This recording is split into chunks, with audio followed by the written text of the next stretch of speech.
today's video, we will demonstrate how to view blocked contacts on an iPhone. Please note that blocked contacts cannot be found in the Contacts app. To access the list of blocked contacts, follow these steps. Open the Settings app on your iPhone. Scroll down and tap on the Phone option. Scroll down further and select the Blocked Contacts section.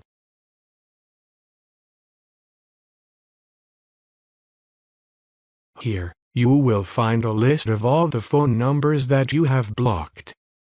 Remember, this is the only way to view blocked contacts on an iPhone.